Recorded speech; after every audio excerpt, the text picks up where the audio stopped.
never taken hallucinogenic drugs but have some mild interest in it, or just in the course of generally educating yourself about reality, I think people who have never taken psychedelics think that it's sort of like dreaming while you're awake, or geometric patterns, colors. They always say, the colors, malarkey, the colors, forget the colors.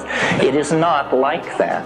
Psychedelic experiences at effective doses, not piddling doses, effective doses, are visionary scenarios. They are three-dimensional unfoldments of information that is extraordinarily complex, architectonically connected, and ordered. That's not what I want to talk about. I want to talk about what is unique to psilocybin. What is unique to psilocybin is that overlaid over what I just described is, big surprise, a voice. A voice. Everybody knows this who has to do with this stuff. Gordon Wasson, Richard Schultes, Albert Hoffman. The giants know that this stuff is animate. This is not a drug.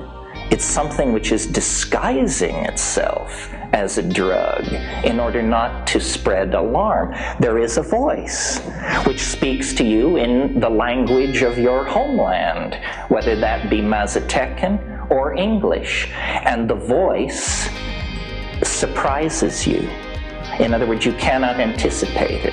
Now, of course, at this point, though I don't imagine many of them have forced their way in here, the psychological school will come forward and say, well, it's a voice typical of mental aberration, symptom 1 of schizophrenia, a voice. Yes, we are not naive. We went to the same schools you did, thank you. If we are in fact being penetrated by a non-human intelligence that presumably somehow, perhaps not physically, but perhaps physically, can cross from star to star, then we are dealing with something vastly more sophisticated than ourselves. That's just given at the get-go. Well, if it's vastly more advanced than we are, then DNA sequencing, complete understanding of the molecular genesis of thought, so forth and so on, would be no problem for that level of technical sophistication. You would also like to think that ethics and good taste would keep pace with this evolutionary process.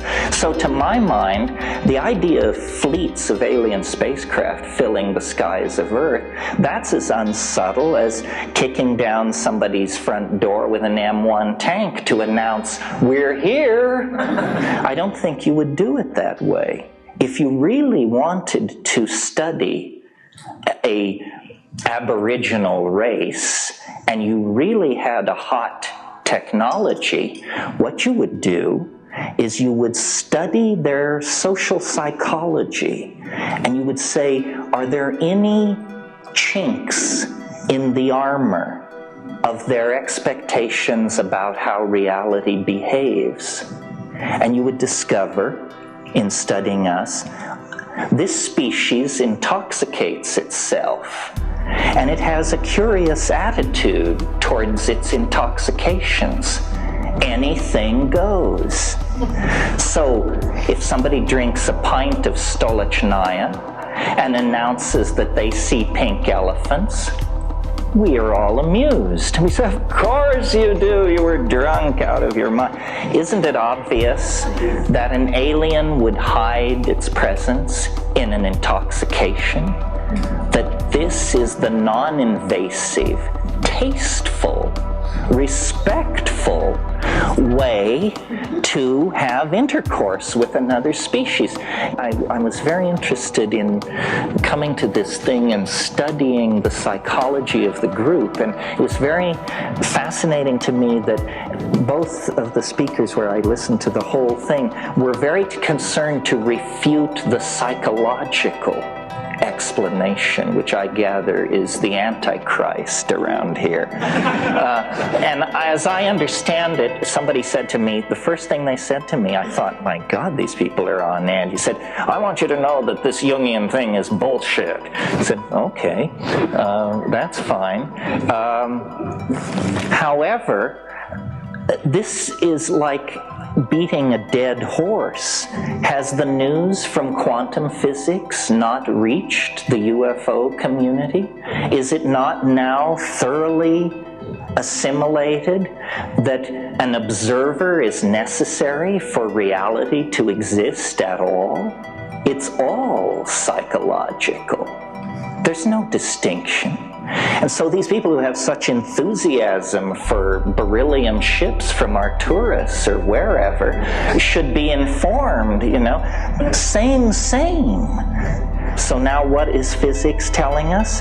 Saying, folks, hold your horses here. It turns out the cheerful world of billiard ball-like atoms winging their way through Newtonian space is in for serious revision. It turns out that these particles aren't even particles. They're waves. Well, no, not exactly. They're both. Well, what I actually meant to say was, and you discover the babble of mad people is what is coming out of the physics departments today. Science has collapsed. Its core has given way to contradiction. Carried far enough, the analysis of this stage will show you that it has no, quote, reality to it. Now this plays nicely right into my hands. Let's go back now to those drug-induced hallucinations. You know, I think every UFO investigator in the country, they have these forms when they come rushing out to your house when you report an 11-mile-long green cigars overhead. And the first question is, are you intoxicated? Do you have a history of taking drugs? What is your relationship to altered states? Most encounters with extraterrestrials take place in altered states. That's what altered states are. Reality is, you know, the tip of an iceberg of irrationality that we've managed to drag ourselves up onto for a few panting moments before we slip back into the sea of the unreal.